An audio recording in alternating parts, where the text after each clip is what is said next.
जल्दी जल्दी में नींद में बिस्तर पर छूट गई पेशाब को मनोहर जी साफ करने में लगे थे कि कहीं बहू बेटा ना देख ले। कल ही तो बहू काजल ने दूसरी चादर बिछाई थी, कितना सुना रही थी उनके बेटे रवि मतलब अपने पति को कि अगर अब की बार पापा जी ने चादर पर पेशाब किया तो मैं नहीं साफ करूंगी, भले ही घर छोड़कर जाना पड़े। इसी वजह से बेटे बहू ने कल से ज़्यादा पानी भी पीने को नहीं दिया कि कहीं फिर से मनोहर जी ऐसा ना कर दे। 85 वर्षीय मनोहर जी को जब से किडनी की समस्या हुई है तब से कभी कभी ऐसा हो जाता है। बेचारे मनोहर जी को अफसोस भी बहुत होता है। जल्दी से चादर हटाकर मनोहर जी उसे बाथरूम में ले जाकर धोने लगे, ये सोचकर कि बहू आज बेटे के साथ अपने भाई की शादी के कपड़े लेने गई है तो देर से लौटेगी। भूख भी लग रही थी उन्हें, पर मन का डर उनके हाथ जल्दी जल्दी चलाने को बोल रहा था। उन पर चादर भीगने के बाद उठाई भी नहीं जा रही थी। मनोहर जी की सांसें फूलने लगी। तभी उन्होंने अचानक बेटे बहू को खड़ा पाया। वो बस इतना बोले, बहू अब नहीं होगा, मैंने साफ कर दी है। बेटे रवि ने अपने पिता मनोहर जी को सहारा देकर कुर्सी पर बिठाया।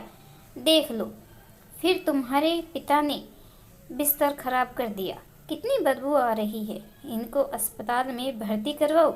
बहू कुछ और बोलती उससे पहले रवि बोला, तुम अपने मायके जा सकती हो, उस बात को कैसे छोड़ सकता हूँ जिसने मेरी पैंट तक साफ की थी जब मैं पोटी कर लेता था कच्छे में। उस बाप का पेशाब नहीं साफ होगा जिसकी यूनिफॉर्म पर मैंने उस दिन टॉयलेट कर दी थी जब पिताजी अपने सम्मान समारोह में जा रहे थे। इन्होंने चूं तक नहीं की, खुशी खुशी पानी से थोड़ा साफ कर चले गए। चलिए पापा, कितने गीले हो गए हैं आप, ठंड लग जाएगी, आपके लिए चाय बनाता हूँ। बेटे ने दीवान से नई चादर निकाल कर मनोहर जी के बिस्तर पर बिछाई, उन्हें बिठाया, उनके कपड़े बदले, अपने हाथों से चाय पिलाने लगा।